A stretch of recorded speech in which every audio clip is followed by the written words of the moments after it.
Olá, pessoal. Estamos indo para o quarto vídeo do capítulo 4, sendo que a apostila está em separado, essa é 4B, a apostila 4B, capítulo 4B, parte 2, derivados. Ainda numa série de atos preparatórios para entrar no capítulo 5, que a gente vai fazer o estudo completo das funções. Pessoal, no vídeo anterior, eu falei que havia uma inclinação assim entre o primeiro e o terceiro quadrante, aqui segundo e quarto. Tá?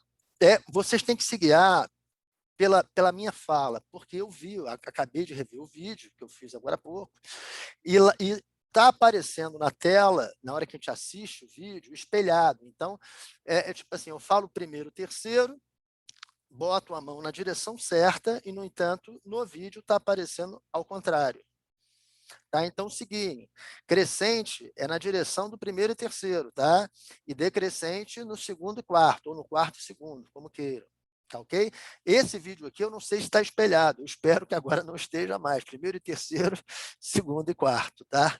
Mas se estiver espelhado, vocês já sabem que tem que tomar um cuidado, que eventualmente na gravação, como eu estou compartilhando tela, para pegar a apostila, isso pode acontecer. Então, aqui vão ser 3 teoremas, que eu, na verdade, eu vou comentar, eu não vou demonstrar, que é o teorema do valor intermediário, o teorema do valor médio, que, interpretado de uma certa forma, é o teorema de Rowley também. Tá?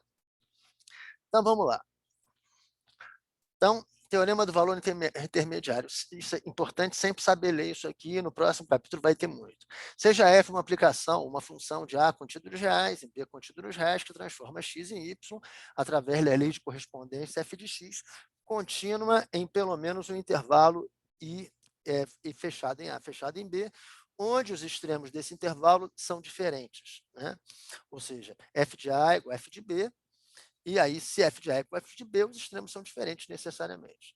Nesse caso, o que esse teorema fala? Que nesse caso, se K é um número real entre f de A e f de B, então f de A e f de B estão aqui. Então, f de K é alguma coisa no meio.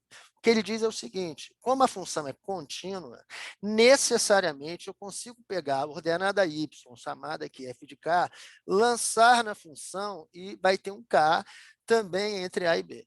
É isso que o teorema fala. Na prática, em uma linguagem mais palatável, o teorema acima significa que uma função que seja contínua ou tem uma parte i, um intervalo que seja contínua, neste intervalo, todos os pontos internos desse intervalo representam x e y. Então, se eu pensar na função, como ela é contínua, qualquer ponto aqui, você acha um x e acha um y. Nesse caso aqui, eu peguei um k e um f de k. Se você pegar um f de k, você determina o k. Se você pegar o k, você determina o f de k. É isso que ele quer dizer.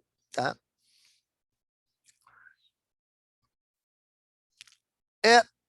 Isso parece assim, uma coisa meio estúpida, mas repare o seguinte, isso vai ser interessante, porque é o seguinte, eu, às vezes, sei de 2 pontos. Se eu tivesse, por exemplo, uma curva qualquer passando entre o ponto AF de A e o ponto BF de B, eu sei que ela é contínua, eu sei que, pelo menos uma vez, ela vai cortar o eixo do X.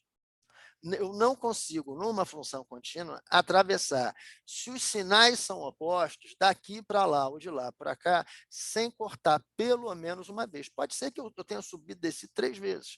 Subi aqui, desci aqui, subi aqui de novo, mas pelo menos uma vez não dá, porque nas funções contínuas é como se você não pudesse tirar a caneta do papel, não dá para levantar. Entenderam? Lembraram lá das funções contínuas, etc.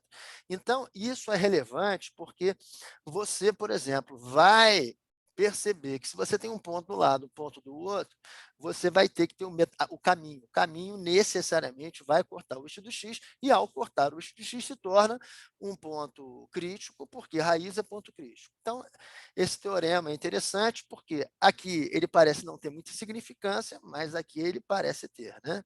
Porque aí você sabe que necessariamente tem pelo menos uma raiz ali no meio. Ok? O teorema do valor médio.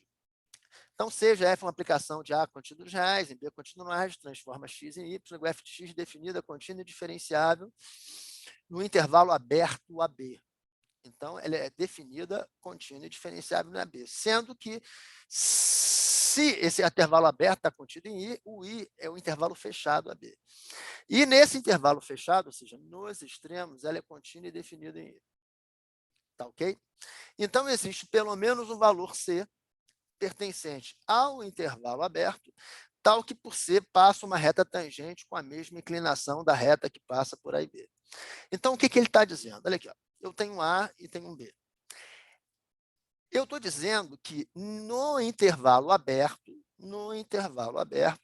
vai existir pelo menos um ponto, por exemplo, se eu pego de A até B, aqui nesse caso que eu fiz, tem dois pontos que há pelo menos, olha aqui, ó, uma reta com a mesma inclinação da reta B. Se o B não tivesse aqui, se o B fosse esse cara aqui, você ia ver que para daqui até aqui, ele teria que ter pelo menos um ponto P, né, e tendo uma reta tangente com o mesmo coeficiente angular da reta B. E se eu pegasse o menor caminho, finge que o A e o B é esse aqui, ó, finge que o B é esse aqui. Se eu pegasse o menor caminho possível entre o A e o B, pô, naturalmente que essa reta tangente está se sobrepondo à própria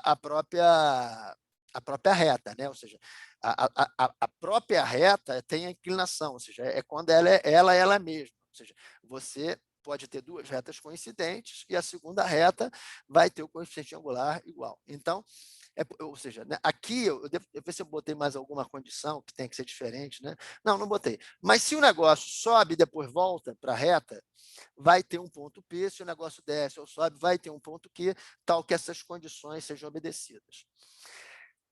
Isso parece ser uma bobagem, mas vamos ver, e aqui ele ganha o nome de teorema de Rho, é o seguinte, olha aqui, ó. Fiz que eu tenho uma parábola, por exemplo, e aqui são as duas raízes da parábola. As duas raízes da parábola funcionam como ponto A e B, e a função é contínua, pelo menos nesse intervalo aberto. Se o negócio vai e volta, tem pelo menos uma reta com o mesmo coeficiente angular da reta B. Só que a reta B, como é raiz, é o eixo do x. Então, toda vez entre duas raízes, se a função é contínua, ou eu vou ter um ponto de máximo ou um ponto de mínimo. Isso aqui vai ser, a gente vai ver em seguida, um ponto de máximo relativo. Vou ter uma situação onde a função muda de comportamento crescente, decrescente ou decrescente, crescente. Naturalmente, que eu poderia ter uma coisa assim, ó, subir, desci, mas não desci cortando, aí subir de novo. Eu tenho que ter pelo menos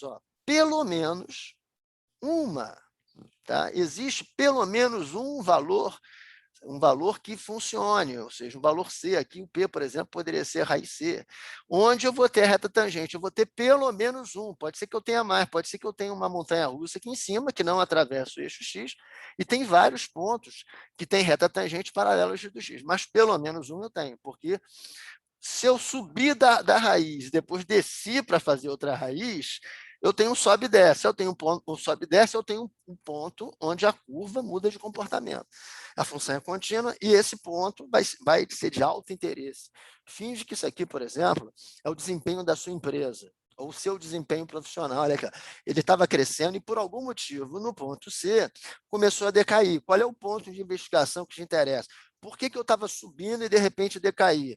Pois é, esse ponto aqui, lucro, taxa, vazão, o que você imaginar aí, esses pontos especialíssimos vão ser pontos críticos, onde uma determinada situação muda de comportamento, eles vão ser pontos muito especiais e vão ser estudados no próximo capítulo. Tá bom, pessoal? Então, esse pedacinho aqui não tem exercício, botei aqui somente leitura, é só dar uma lidinha para vocês compreenderem que esses teoremas são teoremas, na verdade, de apoio.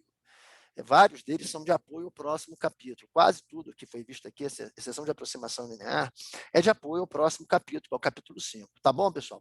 Grande abraço, até uma próxima oportunidade lá no capítulo 5.